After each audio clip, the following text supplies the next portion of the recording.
अस्सलाम वालेकुम दोस्तों, कैसे हैं आप सब। उम्मीद करते हैं आप सब खैरियत से होंगे। मैं हूं असमत अली और आप लोग देख रहे हैं RTV। दोस्तों, गिदड़सिंगी क्या है, ये कहां पाई जाती है और इससे क्या मिलता है, आज हम आपको इसके बारे में बताएंगे। लेकिन इससे पहले आप हमारे चैनल को सब्सक्राइब करें और घंटी के निशान पर लाजमी क्लिक करें ताकि हमारे आने वाली वीडियोस की नोटिफिकेशन आपको मिलती रहे। दोस्तों, गिदड़सिंगी दरअसल गीदड़ के सर में निकलने वाला एक दाना या पूड़ा होता है जो कि इसके सर में अपनी शाखें फैलता है और एक ख़ास हद तक बड़ा होने के बाद खुद ब खुद जलकर गिर जाता है। गिरने के बाद भी ये जानदार रहता है और इसे जादू टोना वाले लोग उठा कर ले जाते हैं और अपने ख़ास मकासद के लिए इनका इस्तेमाल करते हैं। इसे संदूर में रखा जाता है वरना इसकी बढ़ोतरी ख़त्म हो जाती है, यहाँ तक कि ये मर जाता है।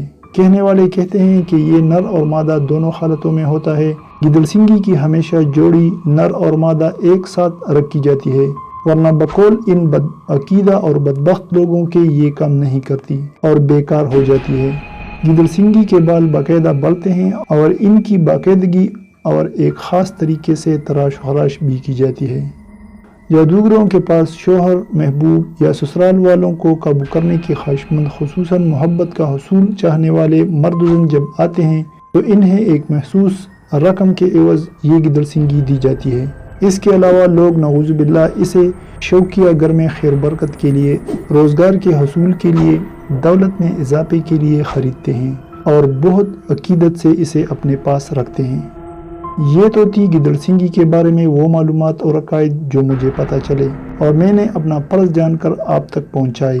अल्लाह बेहतर जानता है कि इनमें क्या सच है और क्या झूठ, क्योंकि अल्लाह ही सबसे बेहतर जानने वाला है। अब सवाल ये पैदा होता है कि जो लोग गिदड़सिंगी जैसी अजीबुल खलकत चीज़ को लोगों में पिरोह करते हैं और वो भी इस दावे से कि इसे रखने से आपके माशी मसाइल दूर होंगे और आपके घर रुपए पैसे की रेल पेल होगी, तो क्या इन लोगों की खुद की रिहाइश और खिलियत देखकर भी लोगों को अकल नहीं आती?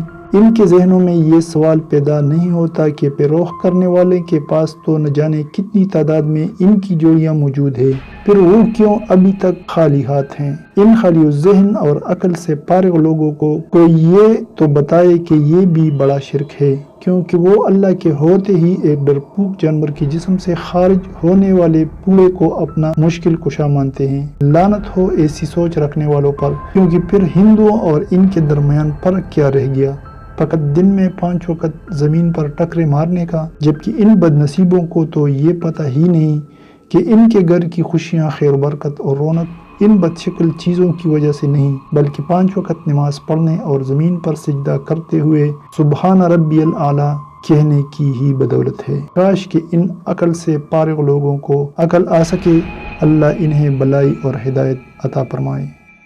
प्लीज़ इन मालूमात को ज़्यादा से ज़्यादा शेयर करें और मुझे दीजिए इजाज़त। अल्लाह हाफिज़।